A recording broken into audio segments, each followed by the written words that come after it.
다음은 그 개인정보 그 흐름표에 대해서 좀 말씀드리도록 하겠습니다. 그 좀 관심 있게 보셔야 될 부분들은 제가 그 노란색으로 좀 마킹한 부분들을 좀 관심 있게 보시면 좋을 것 같은데요. 첫 번째 이제 수집 부분에 대해서 수집 항목 부분입니다. 그래서 그 수집 항목은 기본적으로 그 필수랑 선택으로 구별해서 그 표기를 해야 되고요. 그래서 그 앞에 있는 뭐 성명이나 주민번호 이런 것들에 대한 필수, 그다음에 집 전화번호에 대한 선택, 이렇게 이제 구분을 잘 해야 된다라고 보시면 될 것 같습니다. 그리고 수집 부분에서 두 번째로 이제 맨 오른편에 있는 수집 근거 부분입니다. 그래서 수집 근거는 보통은 이제 정보 주체에 대한 동의로 들어오는 부분들이 많긴 하지만 그 법적인 근거가 있는 경우에는 법적인 근거를 적어줘야 됩니다. 그래서 대표적인 게 이제 주민등록 번호 같은 경우에는 수집을 하려면 항상 법적인 근거가 있어야만 수집이 가능하기 때문에 그 부분에 대한 법적 그 근거를 갖다가 표시를 해야 되고요. 표시할 때는 법 해가지고 법까지만 쓰는 게 아니라 법에 몇 조 몇 항까지 써야 된다라고 보시면 될 것 같고요. 세 번째는 이제 보유 및 이용 부분에 대해서 암호화 항목 부분입니다. 그래서 암호화 항목에 대해서 예를 들어서 여기 보시는 것처럼 이제 주민번호랑 비밀번호 같이 암호화하는 항목이 있다라고 하면은 이렇게 표시를 해주시면 되는데 그 비밀번호처럼 일방향 암호화하는 경우에는 이제 가로 열고 일방향이라고 이제 표시를 좀 해줘야 됩니다. 그래서 그런 부분에 대해서 잘 보셔야 된다라고 보시면 될 것 같습니다. 다음은 제공 및 파기에 대한 부분입니다. 그래서 그 네 번째 부분은 이제 암호화 여부입니다. 그래서 그 데이터를 만약에 제공을 한다라고 하면은 이제 암호화 여부에 대해서 이제 기재를 해야 되고요. 그래서 여기 보시는 것처럼 뭐 통신구가 암호화하는데 가로 열고 VPN 암호화를 하고 있다. 이런 부분들을 잘 표시를 해주면 좋을 것 같습니다.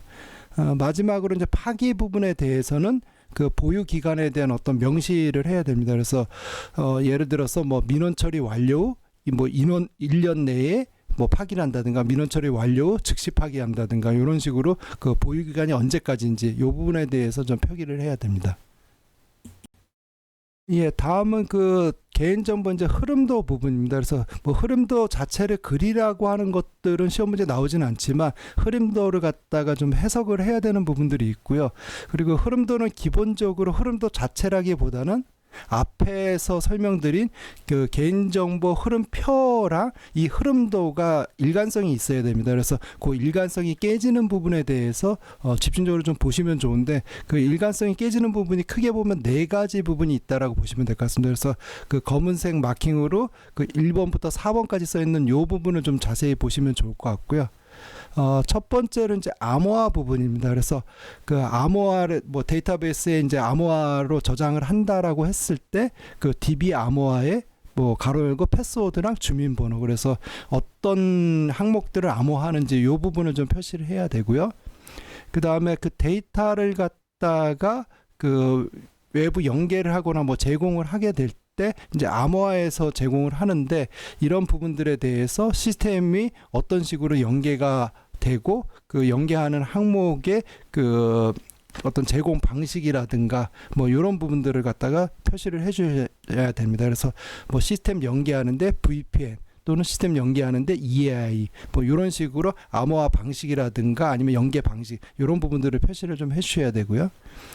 세 번째는 이제 파기 관련된 부분입니다. 그래서 그 파기할 때 그 파기하는 어떤 주기라든가 이런 부분들을 명시를 해야 됩니다. 그래서 예를 들어서 민원 처리 후 뭐 자동 삭제라든가 아니면 민원 처리 후 1년 이내 삭제라든가 뭐 이런 부분들을 표시를 해야 되고요.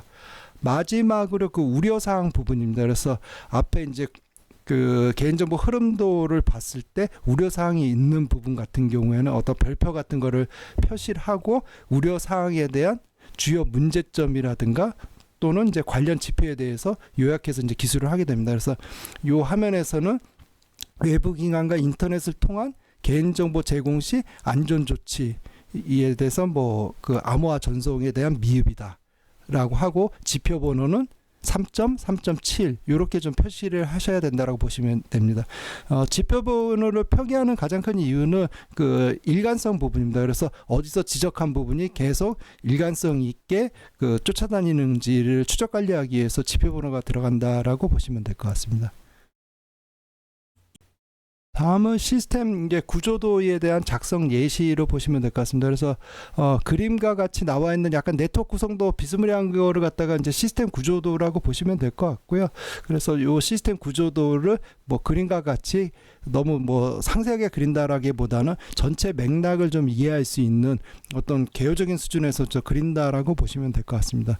그래서 오른편에 나와 있는 것처럼 이제 구조를 작성하는 이유가 있습니다. 그래서 이 구조도를 작성을 통해서 시스템 설계상에 원천적으로 내재된 개인정보 자산의 위험을 분석하는 데 활용하기 위해서 시스템을 쓰는 거고요.